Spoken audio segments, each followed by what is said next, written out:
যেই পৃথিবীতে মূল হচ্ছে ম্যাজিক বা জাদু, সেই পৃথিবীতে কি ম্যাজিক বা জাদু ছাড়া কি টিকে থাকা সম্ভব?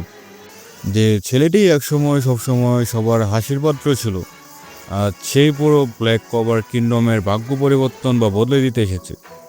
হ্যাঁ, আমি বলছি আমাদের সবার প্রিয় আস্থা এবং ব্ল্যাক কভার নিয়ে। 2024 বা 25 নয়, বরং 2026 সাল হতে চলেছে ব্ল্যাক কভার ফ্যানদের জন্য সবচেয়ে বড় বছর। দীর্ঘ বিরতির পর অ্যানিমেটি আবার ফিরেছে, কিন্তু কেন এবারে অপেক্ষাটা সার্থক হতে চলেছে? তো চলুন আর কথা না বলে দেখে আসি। সবচেয়ে বড় খবর হচ্ছে স্টুডিও পিরিয়ড এবার আর কোনো তাড়াহুড়ো করছে না। আমরা ব্লিচের ক্ষেত্রে দেখেছি তারা কতটা উন্নত মানের অ্যানিমেশন উপহার দিয়েছে। ব্ল্যাক কভারের পরবর্তী সিজনের জন্য তারা একই ধরনের সেশনাল ফরম্যাট অনুসরণ করছে।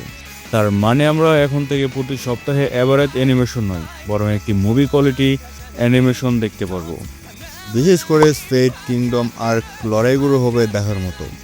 গল্পের কথা বললে, যেখানে অ্যানিমে শেষ হয়ে গেছিল ঠিক সেখান থেকে শুরু হবে নতুন সিজনটা।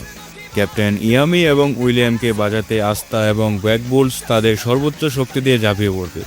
তবে আসল টুইস্ট লুকিয়ে আছে ইউকিত আবার বর্তমান মাঙ্গাটি এখন তার আল্টিমেট ক্লাইম্যাক্সে পৌঁছেছে।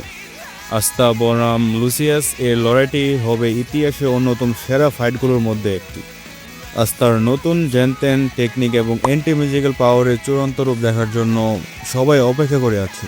ধারণা করা যাচ্ছে 2026 সালে এনিমে এবং মাঙ্গা হয়তো একই সময় শেষ হতে পারে।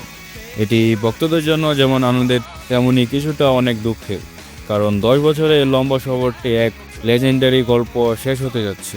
আর সোশ্যাল মিডিয়াতে ঠিক একই প্রশ্ন, আজ থেকে শেষ পর্যন্ত উইজেট কিং হতে পারবে? তো সর্বশেষ কথা হইতেছে যে ব্ল্যাক কভার সিজন 2 নিয়ে আপনারা কতটুক এক্সাইটেড, আর আপনার কি মনে হয় আজ থেকে উইজেট কিং হতে পারবে? কমেন্টে আপনার মতামত জানাতে ভুলবেন না। আর ভিডিওতে ভালো লাগলে অবশ্যই ভিডিওতে লাইক করে দেবেন, চ্যানেলে সাবস্ক্রাইব করে দেবেন। দেখা হচ্ছে পরে কোনো ভিডিওতে। ততক্ষণ পর্যন্ত never give up is my magic.